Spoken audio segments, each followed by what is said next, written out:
আল্লাহ বলেন সূরা আম্বিয়ার আয়াত, আল্লাহ বলেন কিয়ামতের দিন আমি ইনসাফের দাঁড়িপাল্লা দাঁড় করাবো। ইনসাফের দাঁড়িপাল্লা মানে কি?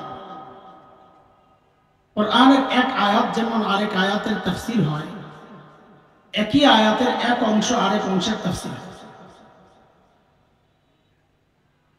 আল্লাহ যে বললেন ইনসাফের দাঁড়িপাল্লা দাঁড় করাবো, এর তাফসীর যেন আল্লাহ নিজেই করছেন, ফালা তুজলামু নাফসুন শাইআ, কারো উপর বিন্দু মাত্র জুলুম হবে না।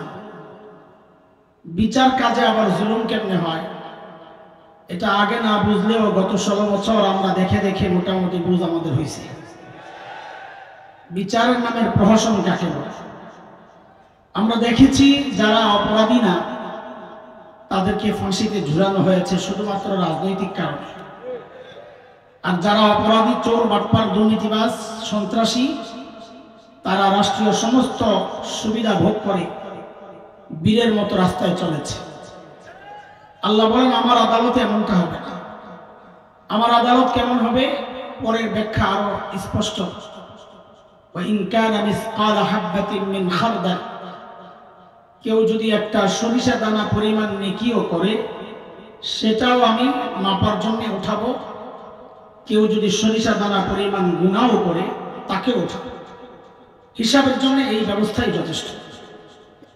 এই যে আয়াতের তর্জমা করলাম, এই আয়াতকে সামনে রেখে মুফাসসিরিনে কেরাম হাসরের মাঠে মানুষের 4টা শ্রেণী বের করেছে। এই অল্প সময়ের মধ্যে ক্লাসের মতো করে আমার সাথে একটু কথা বলবেন, তাইলে আমার আগাইতে সহজ হবে। কয় শ্রেণী? এই 4 শ্রেণী বোঝার জন্য মাপার সিস্টেমটা বুঝেন তো শ্রেণী আপনারাই বের করতে পারবেন। দাড়ি পাল্লায় পাল্লা থাকে কত? জোরে বলেন। আচ্ছা, এক পাল্লায় আপনি লোহা রাখছেন, আরেক পাল্লায় আপনাদের তো মরিচ বেশি হয় না বেগুন? কোনটা বেশি হয়? দুইটাই হয়। আচ্ছা, একটা কোনটা কম?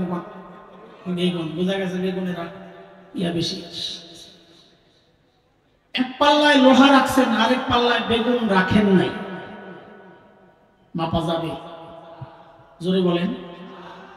কেন যাবে না? আমি যা বলি ওইটাই বারবার বলবেন, যতক্ষণ বলার সুযোগ থাকে ওইটাই বলবেন। বলেন এক পাল্লা খাই। আমি আবারও জিজ্ঞেস করি, জবাব ঠিক মতো দিবেন। এক পাল্লায় লোহা রাখছেন, আরেক পাল্লায় বেগুন দেন নাই, মাপা যাবে? কেন যাবে না? এক পাল্লা খালি। সাবাস। আবার ঠিক করে বলেন, এটা ঠিক না হলে সামনের কথা বোঝা যাবে না। এক পাল্লায় লোহা রাখছেন, আরেক পাল্লায় বেগুন দিতে পারেন নাই, বলেন মাপা যাবে? কেন যাবে না? এক পাল্লা খালি। সাবাস, এবার ঠিক আছে। আরে ভাই রাখো, সময় নাই, পোকার অসম্ভব। উল্টাও হতে পারে, এক পাল্লায় বেগুন দিচ্ছেন, আরেক পাল্লায় লোহা দেন নাই, মাপা যাবে? কেন যাবে না? সাবাস। হাসরের মাঠে এমন কিছু মানুষ আল্লাহর সামনে দাঁড়াবে যাদের নেকির পাল্লায় নেকি তো আছে, কিন্তু গুনার পাল্লায় একেবারেই খালি, একটা গুনাহও নাই। বলেন তাদের আমল মাপা যাবে? কেন যাবে না? পাল্লা একটা খায়। সাবাস। এই মানুষগুলোই বিনা হিসাবে জান্নাতে যাবে। কেন বিনা হিসাব? পাল্লা একটা খায়। বলেন এই বলিলেন বারবার, শেষ পর্যন্ত এটাই জবাব, তবে এটাই কাজ। এরা কারা? এটা আসতেছে যদি সুযোগ পাই ইনশাআল্লাহ। এক উল্টাটাও হতে পারে, এক পাল্লায় গুনাহ আছে, পাশের পাল্লায় নেকি নাই একটা। বলেন তাদের আমল মাপা যাবে? কেন যাবে না? এক পাল্লা খায়। তাদের সম্পর্কে আল্লাহ বলেছেন, ফালা নুকিমু লাহুম ইয়াওমাল কিয়ামাতি ওয়াজনা, আমি ওদের আমল মাপব না, ওরা বিনা হিসাবে। আর রইল কয় শ্রেণী? এক পাল্লায় নেকি, এক পাল্লায় গুনাহ। কারো এই পাশেরটা ভার, কারো এই পাশেরটা ভার। এই পাশেরটা ভার হইলে আল্লাহ বলেন, ফাআম্মা মান সাকুলাত মাওয়াজিনুহু ফাহুয়া ফি আইশাতির রাদিয়াহ, যার নেকির পাল্লা ভারী সে জান্নাতে। ওয়া আম্মা মান খাফফাত মাওয়াজিনুহু ফাউম্মুহু হাওিয়াহ, যার নেকির পাল্লা হালকা, গুনার পাল্লা ভারী, আল্লাহ বলেন সে জাহান্নামে। কয় গ্রুপ হলো? বলেন তাড়াতাড়ি, কয় গ্রুপ? প্রথম গ্রুপ যারা বিনা হিসাবে, তাদের হিসাব কেন হবে না? তারা কারা? সমস্ত নবীরা, সমস্ত নবী, আহলুস সুন্নাহ ওয়াল জামাতের আকীদা হচ্ছে সমস্ত নবী মাসুম, নিষ্পাপ। বলেন সমস্ত নবী। কোন নবী জিন্দেগিতে কোনো গুনাহ, যেহেতু গুনাহ নাই হিসাব নাই। নবীরা গুনাহ কেন করেন নাই এটা এক ভিন্ন মাসলা, কিন্তু একটু না বললে আবার মাথায় ঘুরবে খালি কেন গুনাহ করেন, যেহেতু বলে ফেলছি। সমস্ত নবীকে আল্লাহ নিজেই গুনাহ থেকে বাঁচায় রাখছে। আবার প্রশ্ন জাগবে আল্লাহ কেন বাঁচাইছে? সূরা হজের শেষ দিকে আসছে 17 নম্বর পৃষ্ঠা, পারার শেষ পৃষ্ঠায় আল্লাহ বলে, আল্লাহু ইয়াসতাফি মিনাল মালাইকাতি রাসূলান ওয়া মিনান নাস। আল্লাহ বলেন সমস্ত রাসূল, মানুষ বা ফেরেশতা যাই হোক, আমি আল্লাহর নির্বাচিত। রাসূল কার নির্বাচিত? এখন কোন রাসূল কোন নবী যদি গুনাহ করেন তো আল্লাহর নির্বাচনটাই প্রশ্নবিদ্ধ হয়ে যায়, যে আমাদেরকে গুনাহ থেকে বাঁচাইতে আপনি কাকে নবুয়ত দিলেন? তিনি নিজেই তো গুনাহ করেন। আল্লাহর নির্বাচন যেন প্রশ্নবিদ্ধ না হয়, এই জন্য আল্লাহ সমস্ত নবীকে নিজেই গুনাহ থেকে বাঁচায় দিয়েছেন। যেমন হযরত ইউসুফ আলাইহিস সালাম, জানেন তো না? চিনেন? কেমন ছিলেন? আমার মতন কালা বেটা না সুন্দর? কেমন সুন্দর! সুবহানাল্লাহ। এর চেয়ে সুন্দর আল্লাহ কাউকে বানান নাই, বানাবেনও না। তবে এটা সাথে সাথে বললেন, ভেজাল লাগবে। তবে আমাদের নবী ছাড়া, আমাদের নবী আলাইহিস সালামের মতো সুন্দর আল্লাহ কাউকে বানান নাই। হযরত ইউসুফের প্রেমে মুগ্ধ হয়েছে, পাগল হয়ে গেছে মিশরের মেয়ে জুলাইখা, 1 নম্বর আসামি, আটকাইছে ঘরের ভিতরে। সূরা ইউসুফ 23, 24, 25, 26 এই আয়াতগুলোতে আল্লাহ প্রসঙ্গটা এনেছেন। আল্লাহ বলে, وراودته التي هو في بيتها عن نفسه وغلقت الأبواب وقالت هيت لك قال معاذ الله إنه ربي أحسن مثواي إنه لا يفلح الظالمون।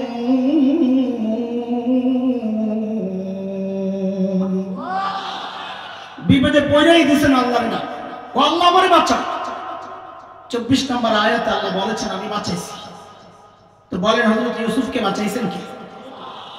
তাহলে সমস্ত নবী বিনা হিসাবে, জোরে কোন তাড়াতাড়ি, সমস্ত নবী বিনা হিসাবে, আরো এই উম্মতের অনেকে বিনা হিসাবে জান্নাতে যাবেন। ওই ব্যাখ্যায় গেলে আমি পরেরটা একটু টাচ দিতে পারবো, রাখেন। আরেক শ্রেণী আসবে আল্লাহর সামনে, যাদের গুনার পাল্লায়, গুনাহ তো আছে, নেকির পাল্লায় একটাও নেকি, তাদের আমল মাপা যাবে। কেন যাবে না? এক পাল্লা খালি, সাবাস, পরে বুঝতে হয়েছে ভালো মতো। তারা কারা? বলেন তারা কারা? আপনারা বলেন। কাফের মুশরিক, সাবাস। আবার বলেন, জোরে কোন, চিল্লায়ে কোন, তারা কারা?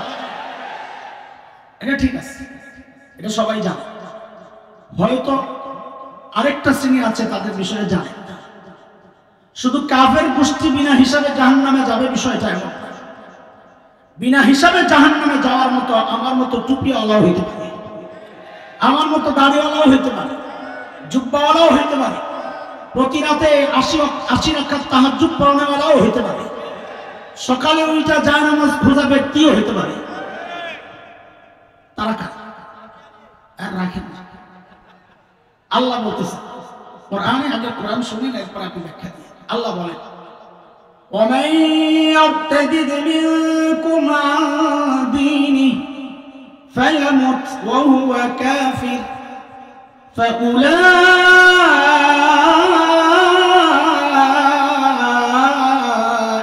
حَبِطَتْ أَعْمَالُهُمْ فِي الدُّنْيَا وَالْآخِرَةِ وَأُولَئِكَ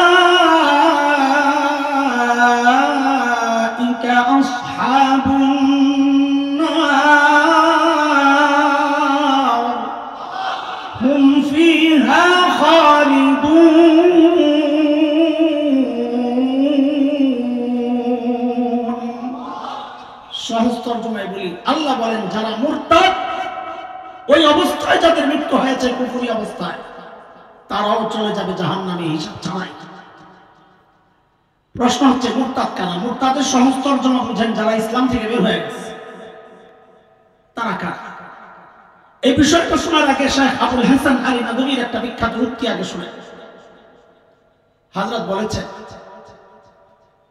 নবী আলাইহিস সালামের যুগেও মানুষ ইসলাম থেকে বের হয়েছে। যেমন মক্কা বিজয়ের পর নবী আলাইহিস সালাম সর্বপ্রথম যাকে হত্যা করার সিদ্ধান্ত নিয়েছেন হযরত আলী হত্যা করেছিলেন। শেখ ইবনে তাইমিয়া রাহমাতুল্লাহি আলাইহির বিখ্যাত কিতাব আস-সারিমুল মাসলুল আলা শাতিমির রাসূলের 15 জনের নাম আসছে। আব্দুল্লাহ ইবনে খাতাল, কুরতুনা, কুরাইনা, সাররা, মাকিস ইবনে সুবানা, হুয়াইরিস ইবনে নাকিব, আব্দুল্লাহ ইবনে জিবারা, আব্দুল্লাহ ইবনে সাদ ইবনে আবি সারা, ইকরামা ইবনে আবি জাহল, হিন্দা বিনত উতবা, ওয়াহশি ইবনে হারব, হুবার ইবনে আসওয়াদ, হুবায়রা বিনত আবি ওয়াহাব আল-মাখজুমি, কাব ইবনে জিবারা। আরে আমাদের অসুস্থ মাযুর আজকের সভাপতি মুফতি মনির সাহেব হুজুর আসতেছেন, একটু সহজ করে দেন জায়গাটা আসার জন্য। কেউ তাকায় না, তাকে অন্যরা তাকাবে, বিশৃঙ্খলা হবে। এদিকে তাকায়, হুজুর আসলে দেখবেন ইনশাআল্লাহ। সর্বপ্রথম যে ব্যক্তি নাম আসছে তার নাম আব্দুল্লাহ ইবনে খাতাব।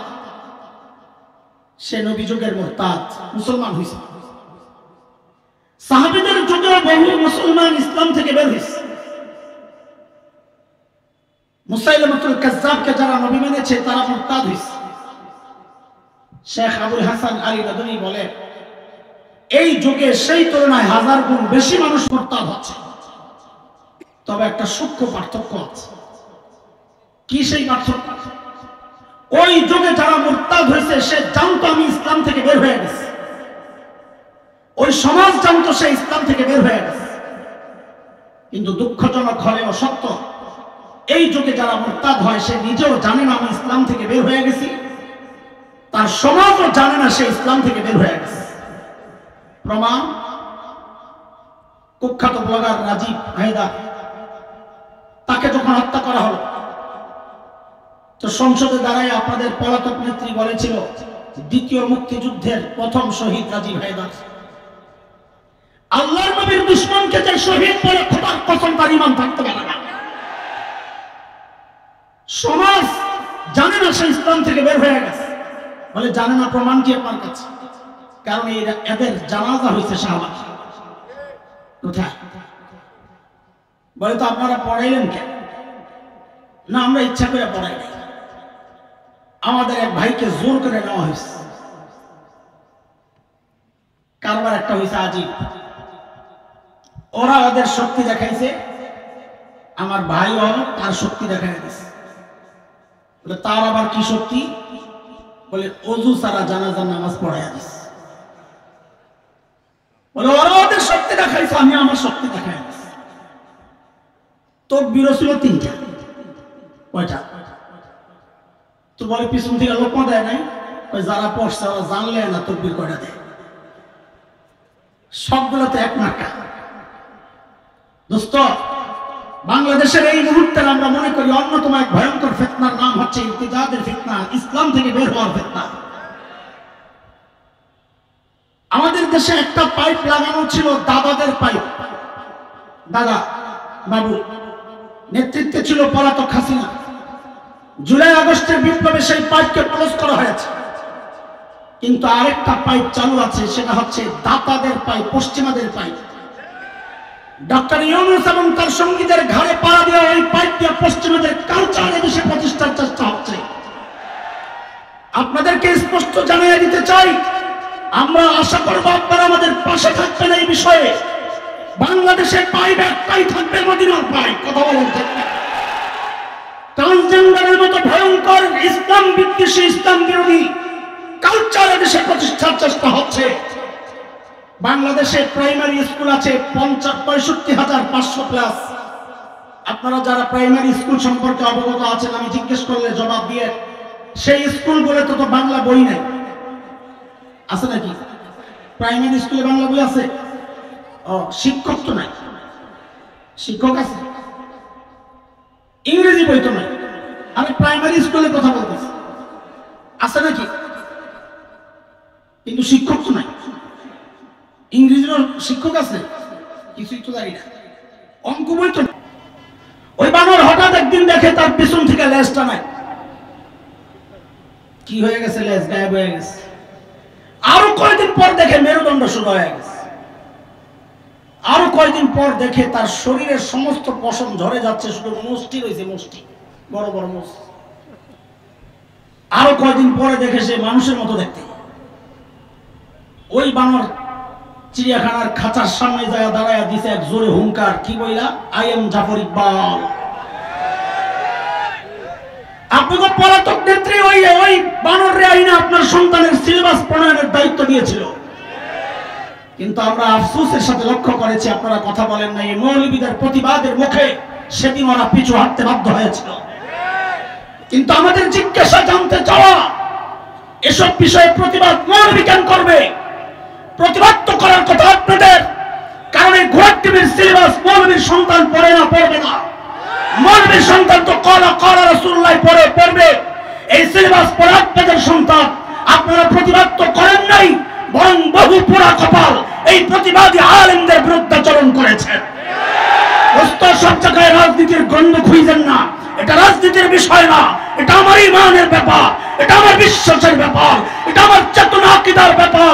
যেহেতু এনজিওদের দালালরা বর্তমানে আমাদের উপর চেপে বসেছে, পশ্চিমাদের দালালরা চেপে বসেছে, এমন সিদ্ধান্ত আরো আসতে পারে। সজাগ থাকতে হবে, আলেমদের বিরুদ্ধে আচরণ না করে এমন যে কোনো সিদ্ধান্তের বিরুদ্ধে আলেমের সাথে একজোট হয়ে হাতে হাত রেখে কাঁধে কাঁধ মিলিয়ে মুষ্টিবদ্ধ হাত উঠিয়ে একসাথে উচ্চারণ করতে হবে, বাংলাদেশে নাস্তিকতার চর্চা করতে দেওয়া হবে না।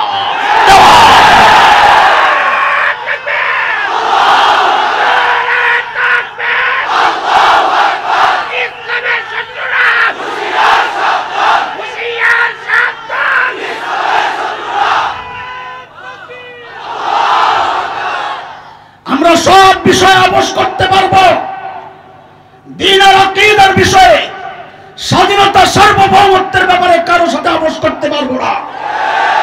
সে দাদাদের পাঁচাটা গোলাম হোক আর দাতাদের পাঁচাটা গোলাম হোক, সব গোলামকে প্রতিরোধ করা হবে ইনশাআল্লাহ। আপনারা ইতিমধ্যে জেনেছেন পার্বত্য চট্টগ্রাম নিয়ে চক্রান্ত শুরু হয়েছে।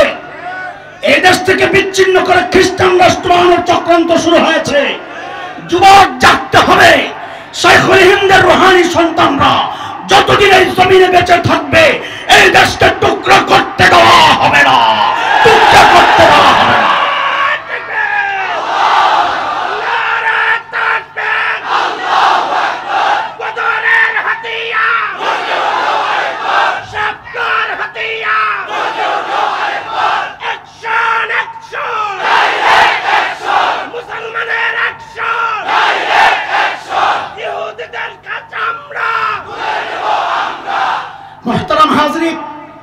ওদের আস্ফলন দিন দিন এতটা বেড়েছে, আজকে প্রকাশ্যে আল্লাহর কালাম নিয়ে যা তা করা হচ্ছে, আমার মুখে আনতে ভয় লাগছে।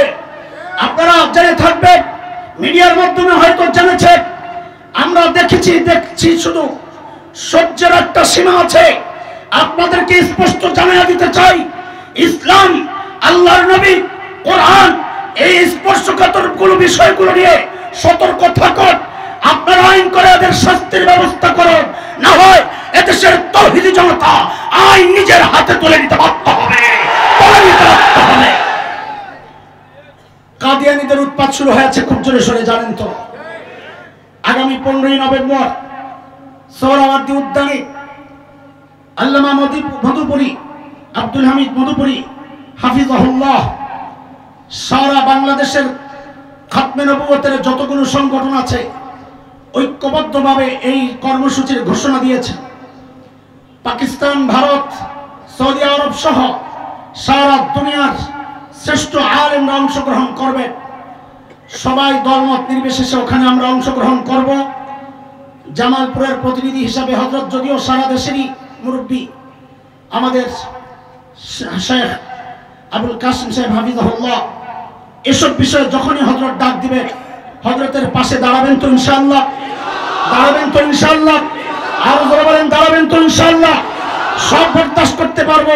আল্লাহর নবীর খতমে নবুয়তের মুকুট নিয়ে যেই মুরতাদরা টানাটানি করবে ওদেরকে বহু ছাড় দেওয়া হয়েছে, আর ছাড় দিতে আমরা প্রস্তুত না ইনশাআল্লাহ। এদেশে নিজের বাবার বিরুদ্ধে কথা বললে তার শাস্তি হয়, নিজের সন্তানের বিরুদ্ধে কথা বললে তার শাস্তি হয়, নিজের বিরুদ্ধে কথা বললে তার বিচার হয়। অথচ আল্লাহর নবীর খতমে নবুয়তের মুকুট নিয়ে টানাটানি হয়, ওখানে আসতে সুশীল সাইজা যায়, যার যার ধর্ম নিয়ে সে থাকবে, এইরকম কথা আমরা বলতে পারি না, কোন মুসলমান বলতে পারে না। কাদিয়ানীদেরকে যারা কাফের মানবে না ওরা নিজেরাও কাফের, কাদিয়ানীদের পক্ষ যারা নিবে ওরাও কাফের। আমরা অন্য কিছু চাই না, একটাই কথা, বাংলাদেশে হিন্দু থাকবে, বৌদ্ধ থাকবে, খ্রিস্টান থাকবে, মঠ পুরাণ গারো চাকমা কুকি সাঁওতাল টিপ্রা সহ সব জাতি থাকবে। আল্লাহর নবীর দুশমন এই জমিনে থাকতে দেওয়া হবে না, থাকতে দেওয়া হবে না। আমাদের বড়রা যদি একটা ডাক দেয়, মুসলমান জানতে চাই যে বহু সহ্য করা হয়েছে, এখন তোমার জীবন দরকার, রক্ত দরকার। আল্লাহর নবীর ইজ্জত রক্ষায় কে কে জীবন দিতে প্রস্তুত আছো? হাত উঠাও আল্লাহকে সাক্ষী রেখে।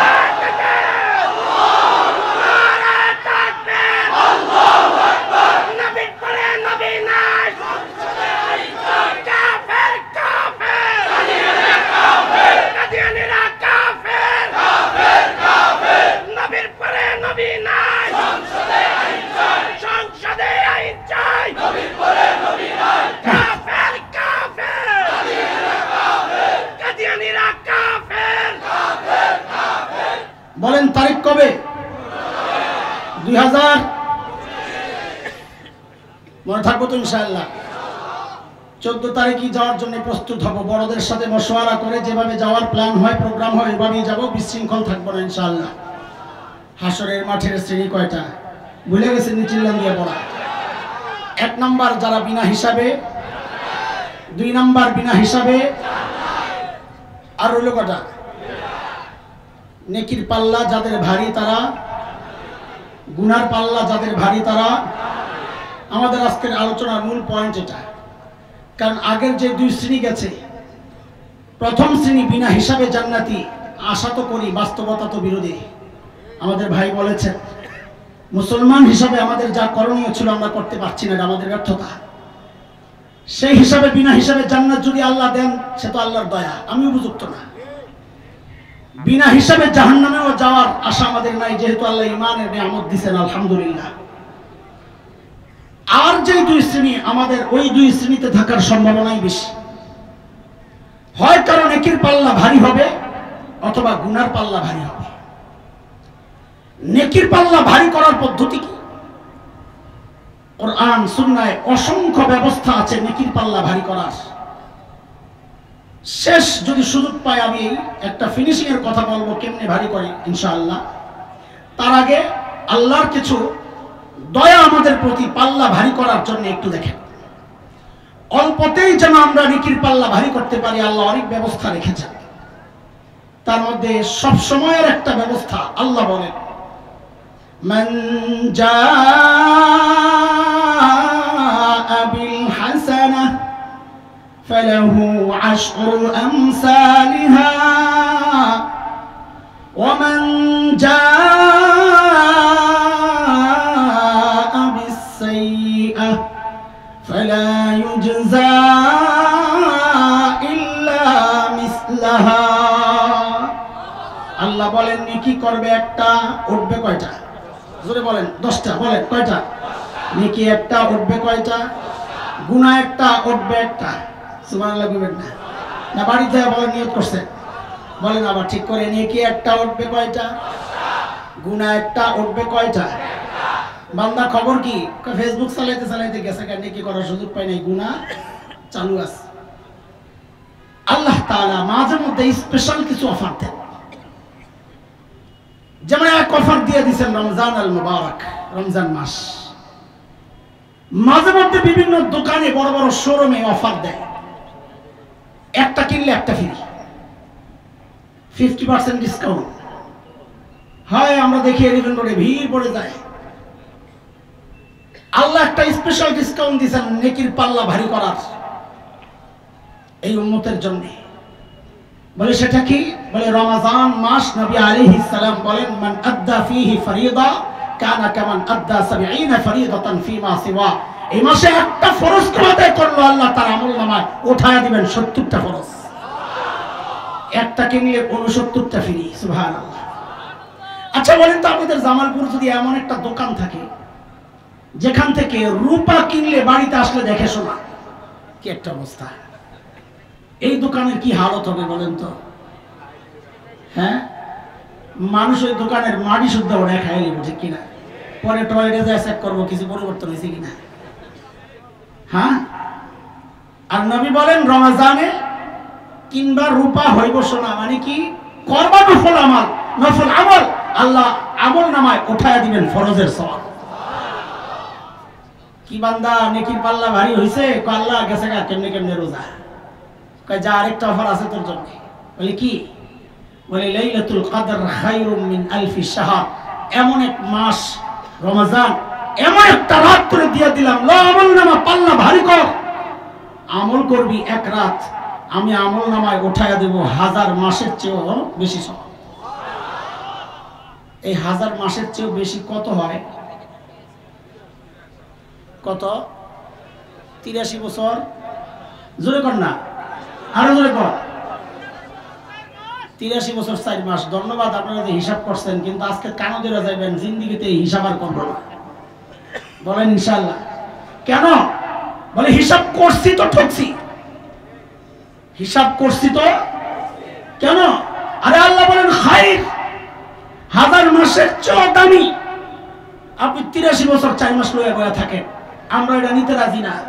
আল্লাহ যদি জিজ্ঞেস করেন নিবি কত, তো আমরা বলবো আল্লাহ আপনি বড় যত।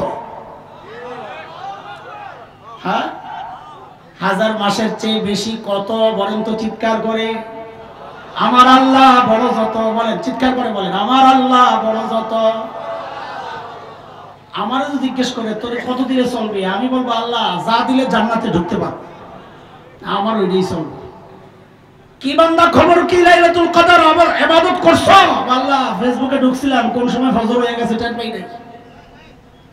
তো আরেকটা অফার, কিছু টাকা পয়সা লইয়া হজ উমরা এসে পর, মসজিদুল হারাম আছে একটা, নামাজ পড়বি 1 রাকাত, জামালপুর পড়লে যেখানে হয়তো সওয়াব যা, মসজিদুল হারামে পড়লে আমি ওখানে দিব 1 লক্ষ গুণ বেশি।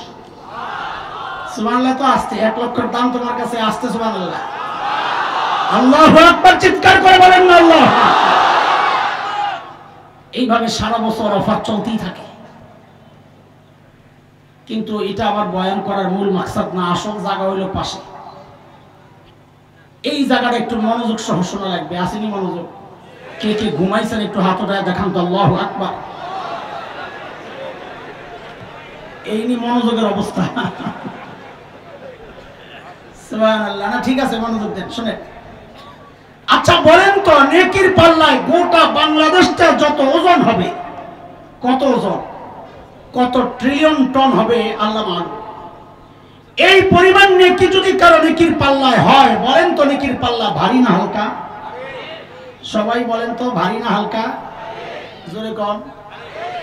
এই পেজটা তো এখানে লাগছে, পেজ এখানেই লাগছে।